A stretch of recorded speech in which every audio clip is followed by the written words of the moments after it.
Sheba? Dok. Sheba, sorry sa nangyari kahapon na. Naku, Dok. Ako nga po dapat yung mag-sorry sa'yo eh. Pasensya na po, Dok ha. Nadala lang talaga ako ng emosyon ko kahapon. Pero tama po kayo, Dok. May chance pa po kami ng tatay ko. Kaya itutuloy ko na po yung pagpapa-opera ko.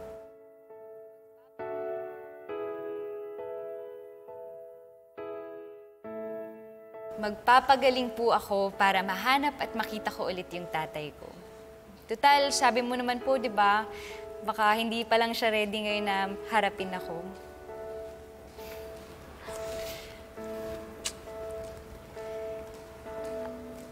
Sige, Dok. Mauuna na muna po ako, ha? Nurse. Sige po.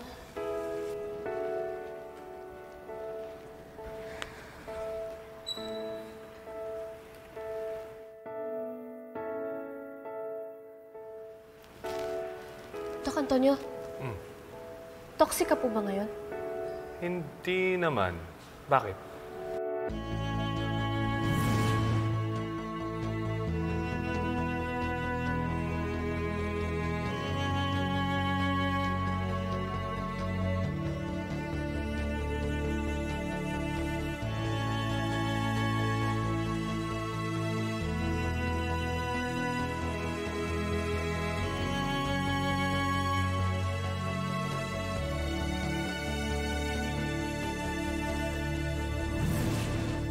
Pwede niyo po ba akong samahan?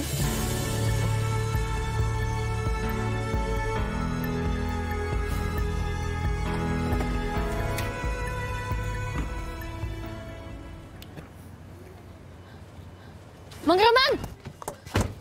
Mang Roman! Ikaw? Ano ginagawa mo dito?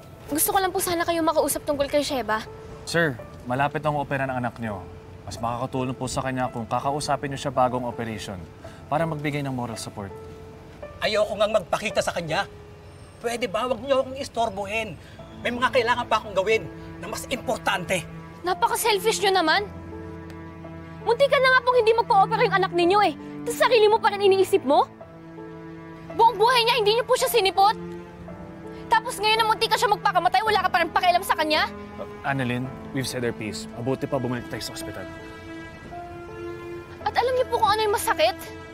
Yung kahit ganyan yung ugali ninyo, umaasa pa rin yung anak ninyo na babalikan niyo siya. Na makakasama niya pa rin kayo. Huwag mo nga akong sinisigawan. Ang tigas talaga ng ulo mo, ha? Itutuloy ko reklamo ko sa'yo. Ipatatanggal kita sa ospital niyo. Eh di patanggal niyo po ako. Pero kahit gawin niyo po yun, hindi niyo mababago yung katotohanan na wala kang kwentang tatay.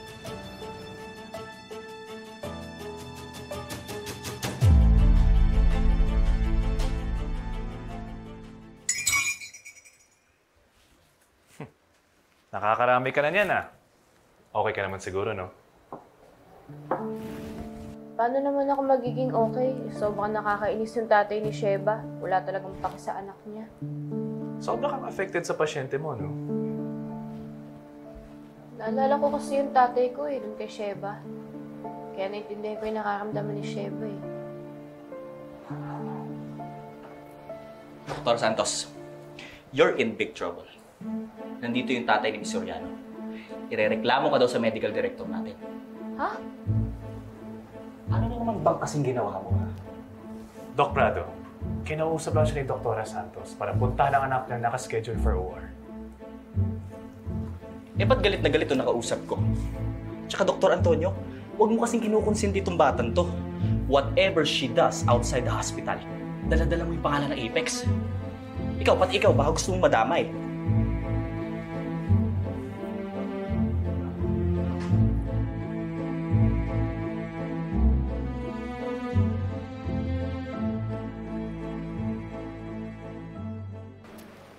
Pasok po, sir. Please, take a seat. Thank you. Dr. Santos is a new doctor. Marami pang kailangan matutunan. But I assure you, sir, sa lahat ng ginagawa niya, she only has the best interest of her patients in mind.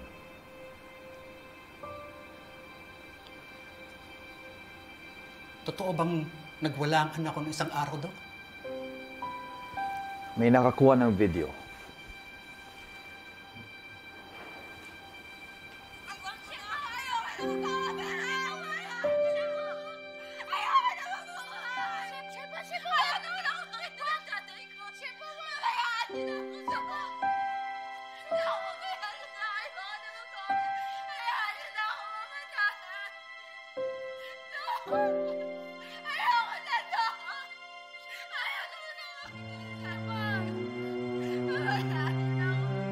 Sheba, mamaya na yung operation mo, ha? Relax ka lang, ha? Sheba, kumusta ka na? Ready ka na ba para mamaya? Ito nga, medyo ko kinakabahan ako, Dok, eh. Kaya mo yan. Pinuntahan mo yung tatay ko, no? Kala ko kasi, magbabago ko pa yung isip niya eh. Sorry ah.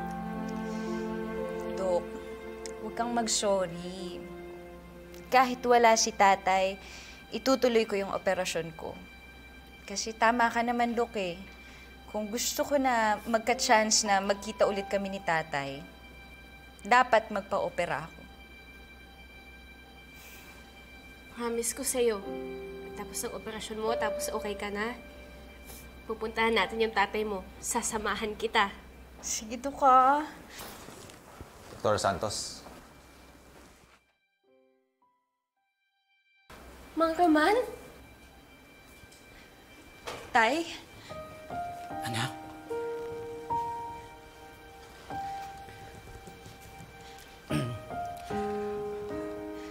Pasensya na ka na, anak, sa lahat